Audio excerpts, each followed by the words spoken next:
दोस्तों, Nitish math class में आप लोगों का स्वागत है। चलिए आइए, आज हम आप लोगों के लिए लाए हैं सब। अक्सर एग्जाम में पूछता है आप लोगों से छोटा छोटा वाक्य। अक्सर एग्जाम में क्या होता है कि छोटा छोटा वाक्य पूछता है, जैसे पूछता है शब्द और पद में अंतर बताएं, तत्सम और तद्भव में अंतर बताएं, देशज और विदेशज शब्द में अंतर बताएं। तो चलिए आज हम आपको एकदम कम से कम समय में है जो ये पूरा आपका वर्णन कर देंगे हम, ठीक है। तो चलिए आइए, सबसे पहले देखते हैं कि शब्द क्या है और पद क्या है। तो शब्द किसे कहते हैं, ठीक है, शब्द किसे कहते हैं। तो यहाँ देखिएगा, स्वर और व्यंजन के सार्थक मेल को शब्द कहते हैं। क्या कहते हैं? स्वर और व्यंजन के सार्थक मेल को शब्द कहते हैं।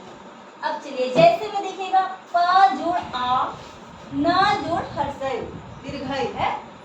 चलिए प जोड़ आ, न जोड़ दीर्घई, यहाँ पानी शब्द बनता है। क्या बनता है? पानी। यह एक सार्थक शब्द है। तो चलिए ये हो गया आपका शब्द। अब पद देखिए, पद किसे कहते हैं? पद किसे कहते हैं? जब यही शब्द क्या है, जब यही शब्द सार्थक वाक्य बनता है। क्या बनता है? सार्थक वाक्य बनता है, उसे पद कहते हैं।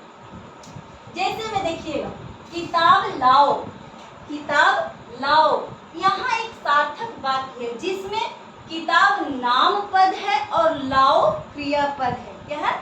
किताब नाम पद है और लाओ क्रियापद है। अब देखिए, इस शब्द की चार भेद होते हैं। शब्द के चार भेद होते हैं। जैसे देखिए, पहला है तत्सम।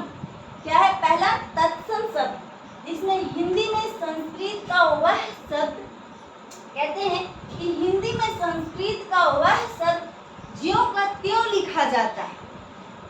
जब हिंदी पढ़ते हैं हम लोग किताब, उसमें से चुनने के लिए अक्सर दिया जाता है कि तत्सम शब्द चुने, तद्भव शब्द चुने।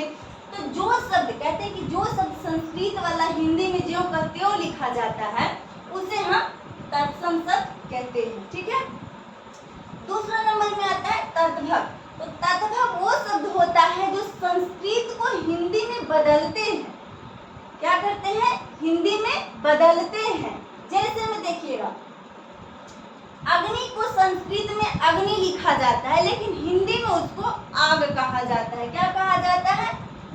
हिंदी में आग कहा जाता है। संस्कृत में चूहा को मूस कहा जाता है, लेकिन हिंदी में उसको हम लोग चूहा कहते हैं, ठीक है। चलिए तीसरा नंबर में आता है आपका देशज।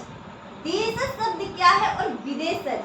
अक्सर अंतर पूछने के लिए देता है, एग्जाम में आता है कि देशज और विदेशज में है जो अंतर बताइए। तो देखिएगा, देशज शब्द किसे कहते हैं? तो देशज शब्द है ना, जो शब्द देसी भाषा या मातृभाषा में बोलते हैं या लिखते हैं, उसे हम देशज शब्द कहते हैं, ठीक है। जैसे देखिए, लोटा है, पगड़ी है, खटिया है, चौकी है, और जो भी हम बोलचाल की भाषा में बोलते हैं, ये सब हमारा देशज शब्द है।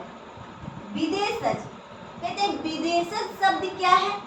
तो जो शब्द विदेशों से लिया गया या कहीं अन्य जगह से आया है, उसे हम विदेशज शब्द कहते हैं। जैसे देखिएगा, डॉक्टर है, इंजीनियर है, यूट्यूब है, ये सब कहाँ से? विदेशों से आए। ये सब देसी भाषा नहीं है।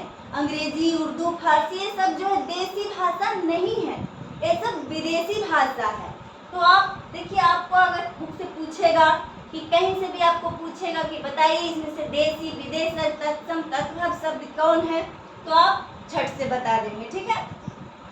तो समझ में आपको आ ही गया होगा कि इसमें से कौन देशज है, कौन विदेशज है, कौन तत्सम है, कौन तद्भव है। चलिए, तो आज के लिए इतना ही। अगले वीडियो में हम आपसे फिर मिलेंगे। धन्यवाद।